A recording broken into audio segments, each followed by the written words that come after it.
Acción, tu revista mensual de cine y series, con los mejores estrenos de cine, fichas y reportajes coleccionables, series de televisión y 4 pósters todos los meses. Búscala en tu kiosco. Bueno, Miguel, pues aquí estamos, colega, para hablar de Espartaco, de un Miguel a otro Miguel. Bueno, película de Kubrick, 1960, con lo cual por el año todavía estaríamos en una etapa que estaría incluida dentro de los años 50. Y esto, que puede parecer una tontería, a mí me parece muy significativo, porque sabes que Kirk Douglas, así lo contaba en la biografía que escribió, que se titulaba El hijo del trapero, una biografía muy interesante, te recomiendo, aunque él, evidentemente Kirk Douglas ahí se glorifica, ¿no? Como es lógico, en cualquier biografía de estas personales, pues siempre es lógico, es legítimo incluso, yo diría que es legítimo, es humano y es legítimo. Que el actor o la actriz que está hablando de su vida un poco, pues, digamos, se adorne, ¿no? Es legítimo, es humano, ¿vale? Hay que tener, en estos tiempos que estamos viviendo, hay que tener mucha humildad, mucha paciencia con el congénere que tengamos más cerca, y tenemos que saber también un poco aceptar la realidad, ¿no? Entonces yo creo que es hasta legítimo, es decir, que si tú le vas a dedicar un tiempo a reunir tus recuerdos y publicarlos, aparte de lo que te vayan a pagar por ello, que también te pagan, en una biografía y lo vas a compartir con el lector y tal, tampoco es... la humildad es buena, pero es legítimo que también el que va a leer aquello asuma que el biografiado, si escribe él mismo o coescribe con esos recuerdos el libro, pues un poco intente construirse cierto púlpito, ¿no? Después hay otro libro sobre Kubrick, ya que estamos con libros, aparte de la biografía esta de Kirk Douglas, del hijo del trapero, hay otro libro en Kubrick, sobre Kubrick, que también habla de lo que hacía, con comentarios, no sé si era, creo que era de Laurence Olivier, no sé si era de Peter Ustinov, me parece que era. Peter Ustinov, que tiene varios libros, es un cachondo mental, y tiene incluso también su propia biografía, y si te los tropiezas por ahí, te recomiendo que te los leas porque está muy bien, es un cachondo, Peter Ustinov, y cuenta cosas, ¿no? Y una de las cosas que cuenta es que, por lo visto, cuando empezaron a ensayar Espartaco, pues fueron a la casa de Kirk Douglas, y entonces Kirk Douglas les dijo, le recibió a todos, Laurence Olivier, Charles Laughton, teníamos aquí a Ustinov, y entonces Kirk Douglas les dejó allí y subió arriba, les dejó allí, digamos, venían todos con sus trajes, tal, lo que era una visita a una casa para ensayar, y de repente bajó Kirk Douglas y bajó vestido de gladiador para meterse en el papel. A ver, yo no sé si esto es una cachondada de Ustinov o qué, pero sí que es cierto que lo he leído en un libro sobre Stanley Kubrick cuando hablan de Espartaco, y me causó bastante sensación, ¿no? O sea, mucha risa, porque dice, bueno, también esto define un poco, ¿no? O sea, Kirk Douglas estaba metido hasta las trancas en el papel.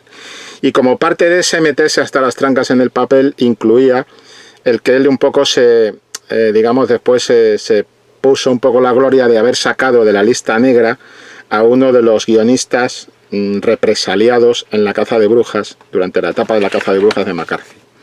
Por eso digo que es tan importante tener en cuenta que la película es de 1960, que estamos hablando, el guionista era Dalton Trumbo.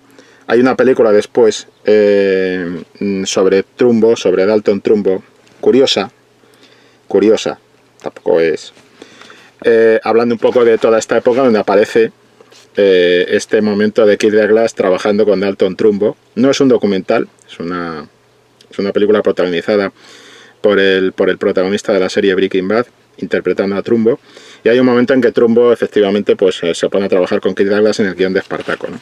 Están allí, digamos, en una secuencia hablando, ¿no?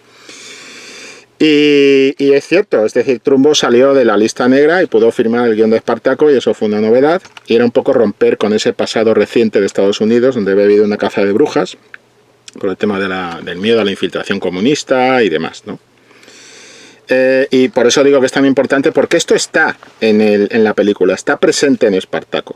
Está presente en Espartaco, donde se está hablando de la esclavitud, Y cuando están hablando de la esclavitud, está claro que leyendo entre líneas y conociendo este contexto en el que se produce la película, están hablando entre líneas también un poco de lo que era eso, de la caza de brujas y todo esto, ¿no? Y con Trumbo al frente pero controlado por Kirk Douglas, que por lo visto metía bastante baza en todo lo que era la concepción de la película,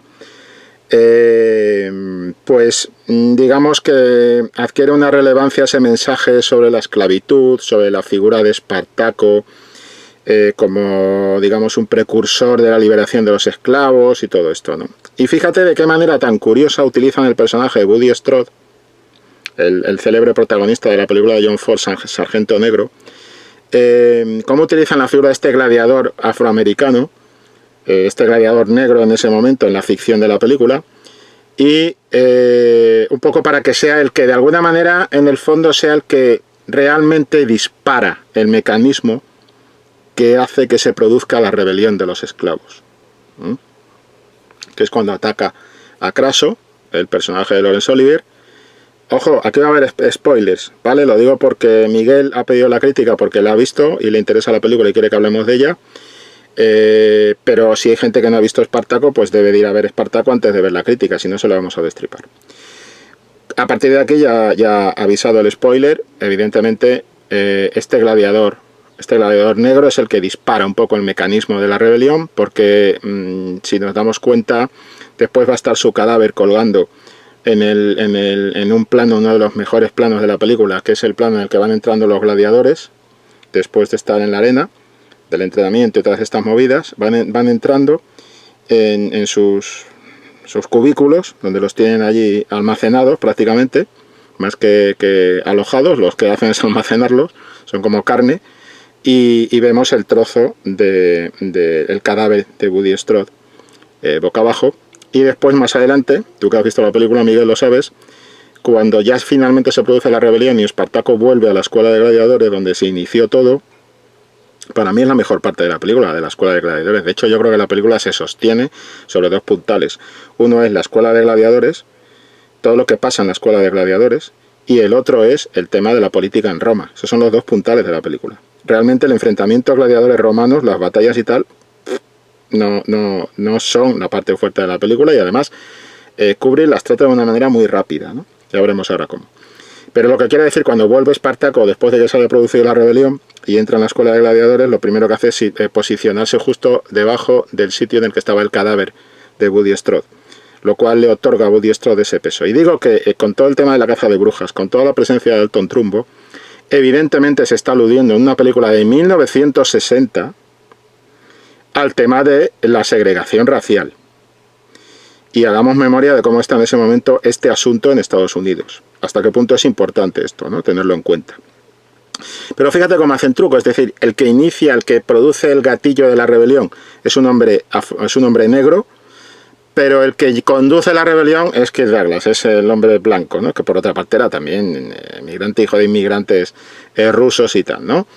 Pero quiero decir, fíjate cómo funciona un poco el tema, ¿no? Cómo se camufla o se maquilla el tema para poder meterlo como una película épica de romanos, de acción, de tal, pero con un gran reparto, una precursora del concepto blockbuster, como lo fueron Quo Vadis, como lo fueron Ben-Hur, como lo fueron La túnica sagrada.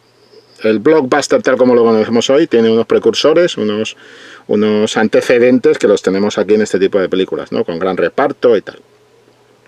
Pero lo que quiero decir con esto es hasta qué punto es importante, desde el punto de vista social y político que vive Estados Unidos en ese momento, tener en cuenta ese tema. Otro asunto interesante sobre este aspecto.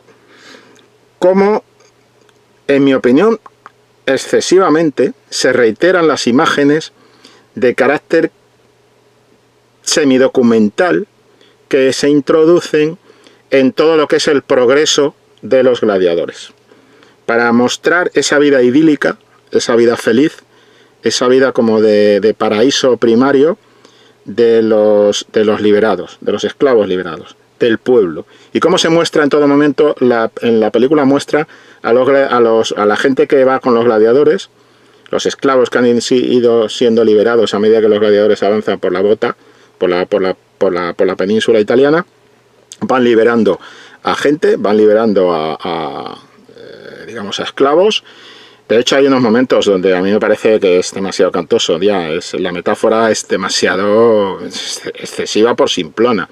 Hay un momento en que incluso creo que hay flores y todo, ¿no? Y aparecen los gladiadores en un pueblo y en una villa romana de la época, y se ve como les reciben como si estuvieran liberando París. O sea, quiero decir, el referente inmediato, relativamente inmediato que se tiene de lo que era la Segunda Guerra Mundial, la liberación de París con las tropas americanas es demasiado, quiero decir, la metáfora, el paralelismo es demasiado obvio, poco sutil, en fin, entiendo que van a ir a tocar las tripillas al espectador, pero hombre, cuidado con la obviedad, ¿no? Pero fíjate que todo este tema, este contexto social, ¿cómo va marcando la película? Bien, pues en esas escenas idílicas de esa masa del pueblo, que después la vemos también frente a Kirk Douglas, cuando Kirk Douglas les está arengando al final, en ese montaje en paralelo de la arenga de Kirk Douglas y la arenga de Espartaco a su gente, donde son todo uno, es como una masa, todos están juntos y tal, que es un poco la idea que quiere transmitir el guión a través de Alto Trumbo y la idea que quiere transmitir la película. Y como sin embargo Craso está frente a las legiones están formadas más rectilíneas y tal, y tiene como detrás de las legiones a los senadores romanos que están allí vigilando cómo lidera el ejército y cómo arranca esa carrera liderando el ejército Craso, y Craso está solo, está separado de las tropas, además incluso por color. Craso está con el blanco de los senadores, igual que los senadores están con el blanco de las túnicas estas, de las togas, pues digamos que Craso está con la armadura, pero está con la armadura blanca también de líder del ejército, separándose del ejército, cosa que no hace Espartaco, que está empastado con el ejército. Bien, pues vemos ahí un poco en esas dos arengas que están montadas en paralelo en la película, vemos también ese mensaje. Pero sobre todo la idea que vemos en esta progresión de los gladiadores, donde le vemos cómo progresa esa masa de gente, y de repente se ve cómo los niños juegan, cómo cómo disfrutan, cómo celebran la vida. Es una celebración de la vida. Que también te digo, Miguel, con que eso lo hubieran puesto una vez, ya había sobrado. Es que mi problema con esta película es que a veces hace mucha insistencia en cosas que no aportan nada nuevo y que al contrario se convierten en un lastre para el conjunto. Entonces, digamos que ver a esta gente una y otra vez disfrutando y celebrando la vida, vale, sí, ya nos ha quedado claro el mensaje, los romanos son muy malos, un concepto recurrente de las películas estadounidenses de romanos, que a mí me parece particularmente paradójico, porque en el fondo ellos, en toda su parafernalia, se sienten muy identificados con Roma o con la República Romana, con el concepto de la República, de las instituciones, de la política. Esto se ve también en esta película, ¿no? Como están los senadores ahí trabajando, y tienes que tener en cuenta, Miguel, que esto todavía es, por época, cronológicamente, históricamente, todavía es República Romana. Es decir, no ha llegado el imperio, ¿no? Pero los romanos siempre son muy malos en todas las películas, ¿vale? Siempre. Cosa con la que yo discrepo completamente. Y siempre me acuerdo de la charla esta que tenían en la película esta de Monty Python, La vida de Brian, cuando empieza el ejército popular de Judea y empiezan ahí a hablar, ¿qué nos han traído los romanos? Y los romanos nos han traído esto, tal, los acueductos, no sé qué, bueno, servicio, ¿qué nos han traído los romanos? El vino, hombre, el vino sí, cuidado con el vino, tal, el vino mola, el vino. Siempre me acuerdo de esta escena cuando veo una película de romanos donde a los romanos se les mete leña limonera. ¿Dónde estaríamos nosotros sin los romanos? ¿Vale? Sin la República Romana, a nivel instituciones y a nivel política, a nivel organización de la democracia. ¿Dónde estaríamos sin la República Romana? Y también, ¿por qué no decirlo? ¿Dónde estaríamos sin el Imperio Romano? ¿Dónde estaría Occidente sin el Imperio Romano? Porque es que, claro, entonces, siempre los romanos llevan la parte chunga de las historias, y los que se les enfrentan son o los buenos, o siempre hay un romano que se recicla, se reinserta socialmente, se convierte en un cristiano, rollo Quo Vadis y todo esto, ¿no? Fabiola, la novela Fabiola, yo soy muy fan de la novela Fabiola, a mí me encanta la novela Fabiola, siempre porque además la leí de chaval y me lo pasé muy bien y me gusta mucho, ¿no? Pero también hay que establecer esta pauta, ¿no? Esta objetividad, de decir, joder, ¿qué pasa con los romanos, macho? Que es que son más malos que la quina. Y si no fuera por los romanos, a ver dónde narices estaríamos ahora. Quiero decir, de hecho, porque se dice que en la Edad Media, los primeros años y tal, cuando cae el Imperio Romano, viene esa época oscura, es que hay que ver también, ¿no? Hay que contraponer, ¿no? Un poco las cosas y ver una objetividad en la historia, por lo menos, ya que no somos objetivos con lo contemporáneo, al menos seamos objetivos con lo que de alguna manera forma parte de nuestro pasado, ¿no? Entonces, discrepo un poquito de esta visión sistemática de los romanos chungos que nos plantean las películas en general. Sobre todo en clave Hollywood, todo esto.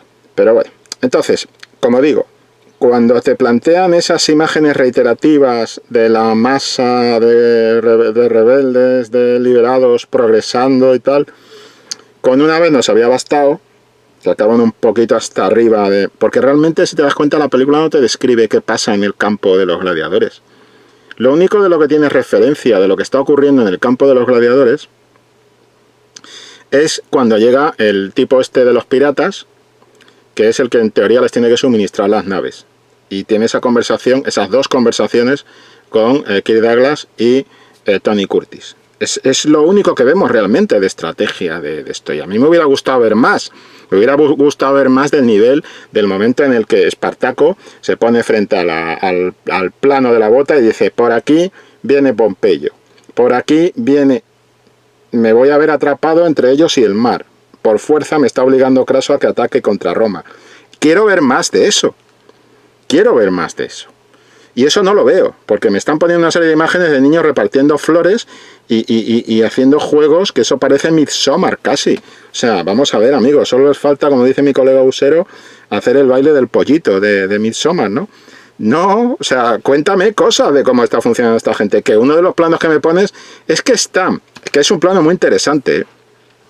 Es un plano en el que están los jefes del ejército de los gladiadores, están en una mesa y están como repartiendo, están cenando y tal, y está por ahí Espartaco con sus jefes y tal, y casi dices: esto es un rollo Última Cena, colega, esto es un rollo Última Cena, y sabes cómo acaba la película acaba en crucifixión. Lo que te están vendiendo es un Jesucristo laico, te están vendiendo un Cristo laico en Espartaco, ¿vale? Que me parece bien, oye, es una opción que tiene los creadores de la película, aquí no hay uno, hay varios, hay que decirlo.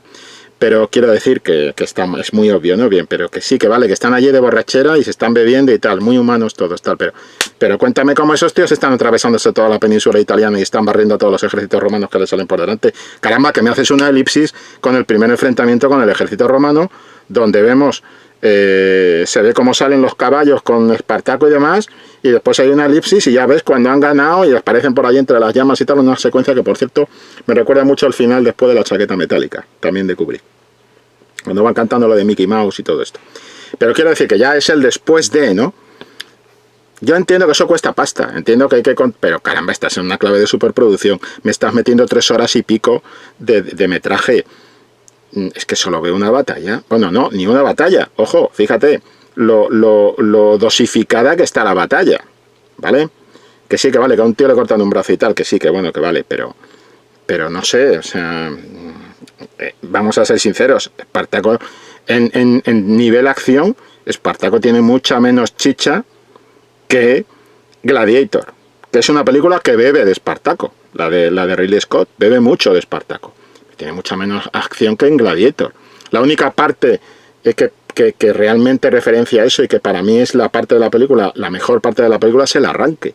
Todo lo que pasa en las minas, en los sitios estos donde están trabajando los esclavos al principio, donde cuando aparece a Justinov y se lleva a Espartaco, esa parte y la parte de la escuela de gladiadores. Y curiosamente en la parte de la historia de amor, que es para mí la mejor parte de la historia romántica, está también en la escuela de gladiadores, la mejor, además con una madurez, y eso sí que me parece plenamente Kubrick, en madurez quiero decir, como también está la geometría de Kubrick. Por ejemplo, acuérdate el plano en el que aparecen las mujeres, por un lateral, perfectamente alineadas. Tenemos a Léntulo Battiato, el personaje de Peter Ustinov, vestido de blanco, es el único que por color se destaca en todo el plano, y después tiene a sus sicarios al otro lado. Y digamos que van eligiendo con qué gladiador van a mandar a las mujeres, ¿de acuerdo? esa parte, a mí me parece la parte más madura, que es cuando, digamos, se conocen Espartaco y el personaje de Gene Simmons.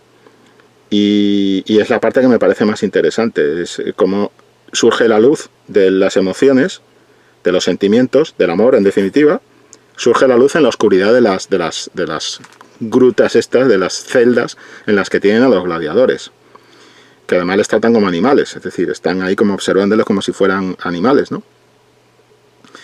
Esa parte es la parte que me interesa, toda la parte primera del romance. Después el romance va a caer repetitivo y se va a convertir en postalita y aportando muy poca información nueva a la progresión, y después tiene mucho peso, o sea que al final te quedas con que en el campo de los gladiadores tienes los arrumacos de Espartaco con su compañera y viceversa, y tienes a los niños con las flores, el rollo Midsommar, baile del pollito, que por cierto está el rollo documental muy cercano a algunas imágenes idílicas del pueblo feliz del cine soviético, ¿vale? Del primer cine soviético, de propaganda y tal. Y dices, vale, no me estás... ¿Qué pasa? Que Kubrick está volcado en la parte de la política. Y en la parte de la política se produce aquí... A ver, yo intuyo, y esto es una intuición, ¿vale? Es una especulación. Aclaro que es una especulación, Miguel. Pero yo intuyo, especulo, con que esta era una película de estrella / productor, Kirk Douglas, que elige al guionista Dalton Trumbo, ¿vale? Y que trabaja el guión con Dalton Trumbo. Aquí esta película la iba a dirigir Anthony Mann, un clásico del western, ¿vale? Y no voy a entrar en la dinámica de esto lo dirigió Mann y esto lo dirigió Kubrick. No juego a estas cosas, ¿vale? Estaba Anthony Mann salió del proyecto, entró Kubrick, que había trabajado con Douglas en Senderos de Gloria y le había demostrado que era un monstruo, y Kirk Douglas dijo, Kubrick, ideal, perfecto, muy bien. Pero hay un problema. Yo creo que casi desde el primer momento Kubrick tenemos amplia referencia de que Kubrick era un individuo que tenía que tener el control absoluto de sus proyectos. Y aquí ese control absoluto no se da. Entonces yo hay partes que veo a Kubrick muy lejos del proyecto, muy ajeno al proyecto, que es justo las partes en las que ese tipo de proyecto se acerca más al mundo Kirk Douglas, que es perfectamente lícito, el proyecto es de Kirk Douglas, pero Kubrick está allí. Entonces nosotros también como espectadores tenemos que saber diferenciar, no divorciar, pero sí diferenciar cuando está pesando más un platillo en la balanza que el otro platillo de al lado. Entonces, lo interesante de este asunto, que a mí me parece apasionante, Espartaco, por este duelo que hay, ¿no? de creación dentro de la película. Pero como película no es una película que me satisfaga a un nivel de lo que no creo que sea el mejor Kubrick. Creo que está lejos de Kubrick en muchos aspectos, en muchos momentos, y después sí se acerca mucho a Kubrick. Hay elementos de Kubrick que cada vez que los ves dices, caramba. Cómo juega con las cortinas, por ejemplo, testimoniando un poco lo que es la memoria, lo fácil que es desaparecer, cómo desaparece ese primer líder del ejército que es vencido por Espartaco, que además antes de que ocurra eso ya nos lo muestran cuando Craso entra en su finca y lo ve detrás de las cortinas. Ya nos están poniendo como esa especie de... Hay un empeño en ver lo que es la vida y lo que es el olvido, más que la muerte, el olvido. Como ese personaje sale y se despide, le dice adiós Craso o algo así, y se marcha, y no volveremos a verle en toda la película. Se va al olvido, se va al exilio por el fracaso. Y curiosamente como cuando Charles Laughton decide al final, insisto que hay spoilers, decide al final quitarse la vida, no vemos cómo se quita la vida, sino que simplemente coge un cuchillo y dice este que es bonito. Charles Laughton está inmenso en esta película, porque además tiene el papel más gratificante para el espectador. Y cuando digo gratificante no me refiero a que te puedas identificar con él, no. Tiene el papel más gratificante porque es un papel que tiene el arco más completo de toda la película, el arco más interesante, un arco es el que controla el poder. Además es que tiene un actor que es tremendo, pero es el tipo que controla el poder de alguna manera en Roma, es el maquiavélico, es el que tiene constantemente un plan detrás de otro plan, detrás de otro plan, como una muñeca rusa, como una matrioska, y es el que curiosamente se va a pegar el gran bajón, que hay un plano que te define perfectamente, ahí está operando Kubrick al 100%. el plano que te describe cuando a Craso, al final, cuando está ese montaje en paralelo del discurso de Espartaco y el discurso de Craso, en el discurso de Craso hay un momento en que se ve a Julio César y se ve a Charles Laughton. Y Charles Laughton está mirando a César, que César se ha pasado de bando al bando de Craso, y se le queda así mirando de arriba abajo. Ese plano es perfecto, he caído. Cómo te pone un plano de Graco, de Charles Laughton, te pone el plano, es un plano muy interesante cuando están en los baños y de repente tenemos un plano de busto, casi un busto romano en sombra de Craso en la parte izquierda del encuadre del plano, y está frente a César, todavía César, junto a Graco, y está reclamando el liderazgo de las legiones para enfrentarse a Espartaco y tal, ¿no? Que es una manera de llegar a lo que Graco decía que iba a ser un golpe de estado de Craso. Esta parte apasionante de Chicha es la que le mola a Kubrick, está claro. Y como cuando se va Craso, Laurence Olivier, curiosamente César se cambia de sitio y se pone en el mismo lugar en el que estaba Craso antes. Ha cambiado ya de bando. Y justo en ese momento Kubrick te pone el plano en el que Graco se acuesta. Se acuesta y empieza a trazar sus planes frente a César. Y tú dices, ya has caído, tío, ya has caído. Bien, pues cuando se quite la vida, no veremos cómo se quita la vida, sino que Graco Laughton atravesará también unas cortinas y se pondrá detrás de unas cortinas, ¿no? Lo privado y lo público, como señala muy claramente Kubrick lo privado y lo público, pero como también lo privado y lo público en la célebre escena cortada en el que se revela la bisexualidad. El personaje de Craso confiesa su bisexualidad frente al personaje de Tony Curtis, frente a Antonino, y Antonino dice hasta luego Lucas, y que es como acabará en el ejército de Espartaco, ¿no? Pero toda esa parte de la poesía que vemos, toda esa riqueza que vemos en el mundo romano, cómo opera la luz, esa luz azul, ese tono de luz azul que vemos en las noches y la luz caliente que hay en las casas, esas fronteras que traza Kubrick también en sus películas, y que aquí lo estamos viendo perfectamente trazado, que también opera en algunos planos del ejército de Espartaco, del bando de Espartaco, pero está claro que Kubrick está apostando aquí por el bando romano. Es decir, el peso que llega a alcanzar el personaje de Craso desde la primera vez que aparece en la escuela de gladiadores, cuando se sienta el tío de espaldas a todos los demás, están todos los demás mirando hacia acá y él está mirando hacia acá. Está completamente diferenciado de ellos, además también por color del vestuario y demás. Ellos son Craso se define por la posición que ocupa dentro del plano frente a otros personajes. Craso es un personaje muy bien trabajado, no solo por Laurence Olivier, que en mi opinión Miguel se come a Kirk Douglas aquí. El antagonista acaba siendo el protagonista. El peso de Laurence Olivier en la historia. Yo es que veo a Kubrick poniéndole a Laurence Olivier púlpitos, o sea, piezas debajo de él para que crezca más, y le veo al mismo tiempo, no puedo evitarlo, le veo quitándole púlpito a Kirk Douglas. Es que veo esa pugna ahí dentro, ¿no?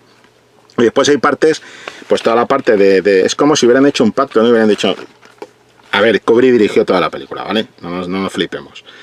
Pero sí que es cierto que parece como si hubiera habido una especie de acuerdo tácito para poder seguir sobreviviendo los dos juntos en ese proyecto, que es, yo me voy a quedar con la parte romana y tú quédate con la cosa esta de los gladiadores, hazme el discurso este que me quieres hacer de liberación y del tema de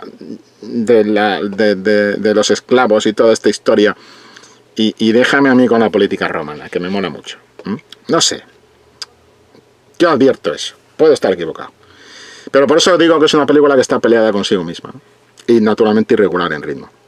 A mí es que las escenas semi-nudi, en falso nudi, que me molesta mucho, de Gene Simmons bañándose, cuando ella se da la vuelta y tal y todo esto, y te dice, sí, bueno, sí, todo este erotismo y tal está muy bien, pero es mucho más erótica una escena plenamente Kubrick, que es la escena en la que ella, iluminada con la luz, jugando con la luz, en la profundidad de las celdas estas donde están los gladiadores, cuando se la llevan a Espartaco, y ella se quita con total naturalidad, porque lo está haciendo continuamente con todos los tíos que están allí. se quita el vestido, para ella no significa nada. Ella simplemente en ese momento se ve como lo que es un objeto.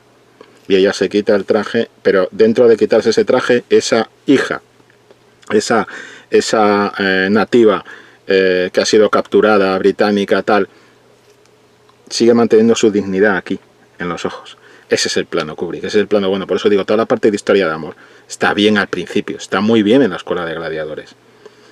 Como todo lo demás, el punto de vista del espectador, compartido con el punto de vista primero de Espartaco, con esa línea que se forja con los otros dos que están luchando fuera, y el punto de vista que vamos a tener también después del propio espectador cambiando de bando y poniéndose el punto de vista en un picado cuando los dos gladiadores dicen lo de los que van a morir te saluden y toda esta movida. Todos esos juegos están en la primera parte, en la Escuela de Gladiadores. Cuando salen de la Escuela de Gladiadores se produce esa especie de divorcio. Entonces vamos a tener el campo de Espartaco, donde hay poco a lo que agarrarse, y el campo de los romanos, de la política romana, donde hay mucho a lo que agarrarse, estéticamente, visualmente, narrativamente, con los personajes, el personaje de Graco. Es genial, porque además, cómo juega con los bustos tan importantes en la cultura romana. Graco se nos presenta antes que Craso. Está en el busto que tiene Peter Ustinov, el Léntulo Batiato, el dueño de la Escuela de Gladiadores, que tiene allí porque él es afín a Graco, a la política de Graco. Graco, no hay que olvidarlo, representa al hombre del pueblo romano. Lo que representa a Craso es el hombre de la clase alta romana, de los nobles romanos, de los aristócratas romanos, de las familias de rancia abolengo en Roma, que defienden haber sido fundadoras, etc. Graco representa a la gente del pueblo. Eso también hay que verlo. También está muy implícito en el guión de Dalton Trumbo y también es importante, ¿no? Pero en el caso de Graco, lo vemos primero en busto, antes de que aparezca Craso. Y entonces cuando a Léntulo Batiato le dicen que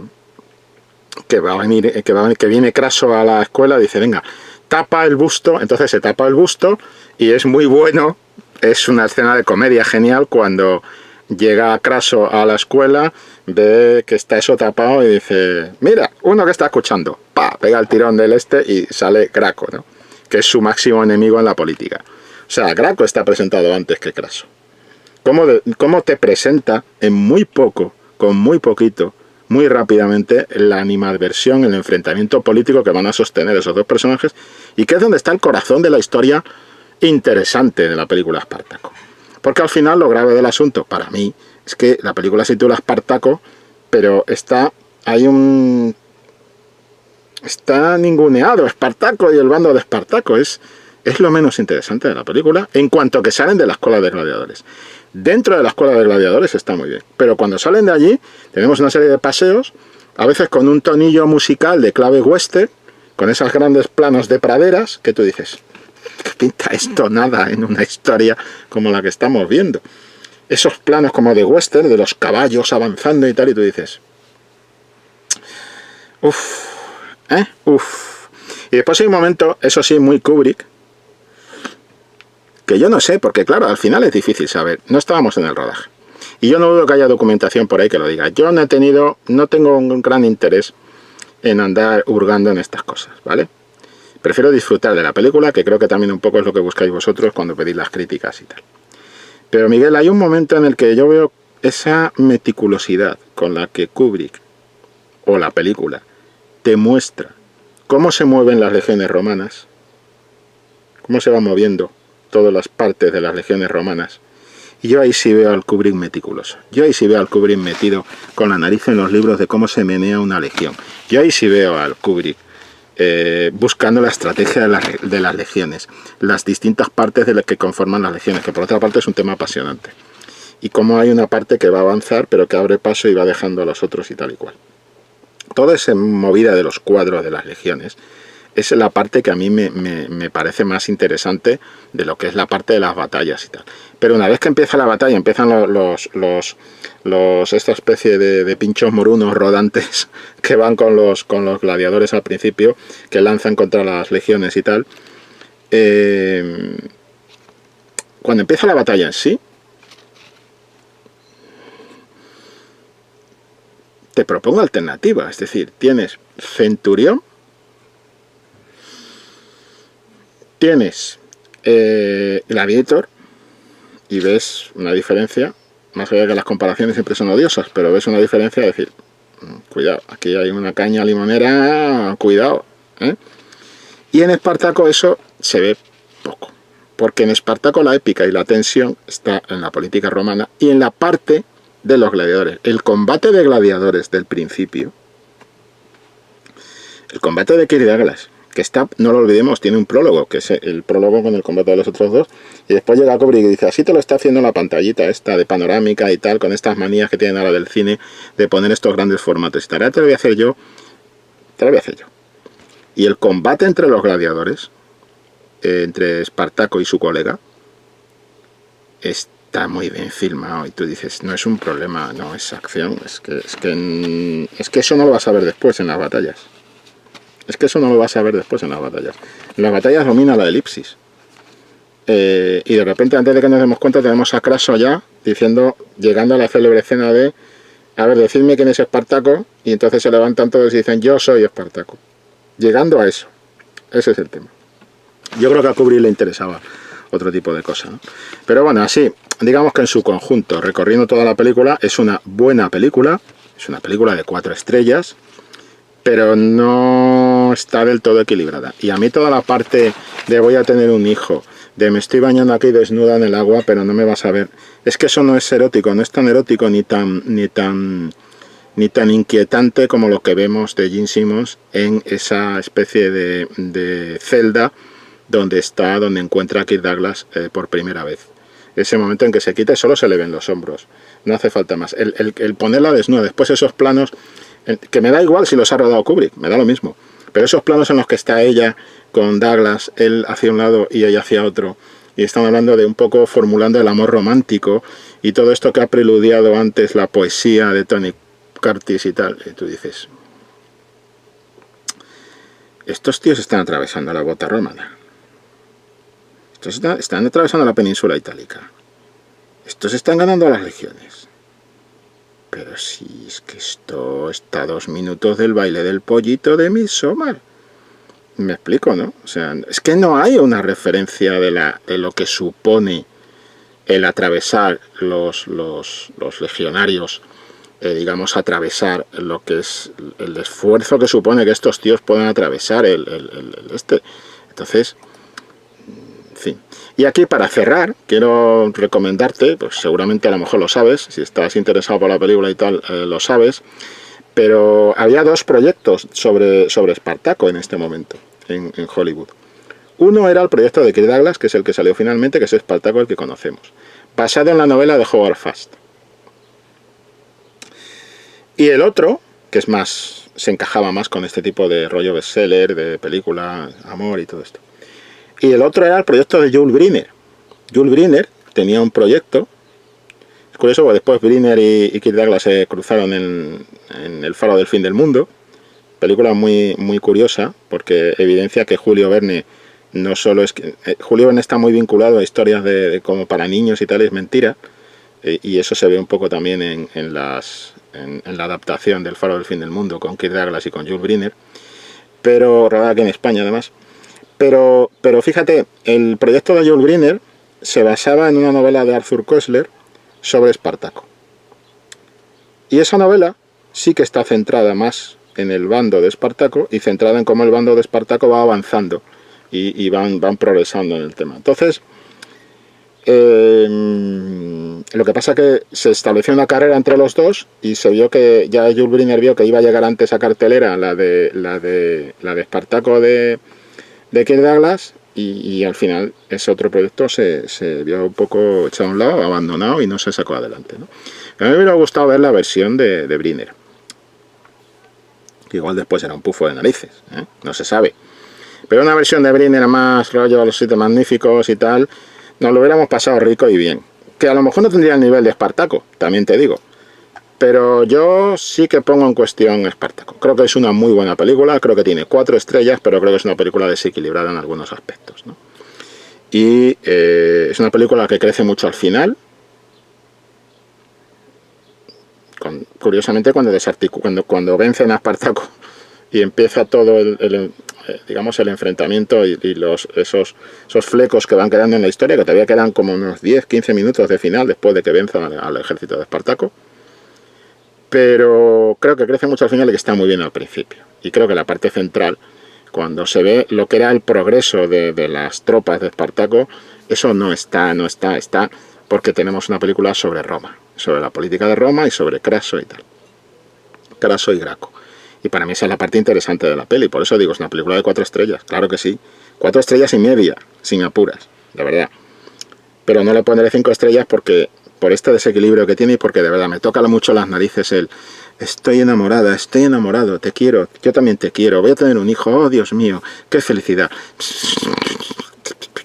Y esa reiteración con los niños tienen el rollo baile del pollito Midsommar, es decir, insisto, tengo que citar a Usero, que es el que soltó el parto y siempre me río mucho. Pero es el rollito ¿no? De los niños con las flores y tirando flechitas y entrenándose y todos pum pum. Pero cuando llega la hora de la verdad eso no está, o sea, no hay. Entonces, ese desequilibrio es lo que hace que yo le quite un poco ese peso, ¿no? Bueno, lo voy a dejar aquí. Gracias por pedir la crítica. A los que habéis visto, tanto a ti Miguel como a los que habéis visto esta crítica, podéis darle a like, podéis suscribiros al canal si os ha gustado y tal. Y no olvidéis que hay una revista en el kiosco, que es la revista Acción, en papel, donde pues hacemos muchos de estos comentarios. Hay unas páginas de historia, páginas de análisis, páginas de reportajes de actores, cine clásico, cine actual, estrenos, entrevistas, televisión, una potente propuesta de noticias y de entrevistas y de artículos sobre televisión también. En fin, que yo os recomiendo que le echéis un vistazo a la revista Acción en el kiosco y nos vemos en otra de estas críticas, que cada vez me lo paso mejor haciéndolas, todo hay que decirlo. Bueno, Miguel, un placer haber comentado para ti esta película y nada, espero haberte dado alguna pista para echar un vistazo a otros títulos, ¿de acuerdo? Venga, hasta luego. Acción, tu revista mensual de cine y series, con los mejores estrenos de cine, fichas y reportajes coleccionables, series de televisión y 4 pósters todos los meses. Búscala en tu kiosco.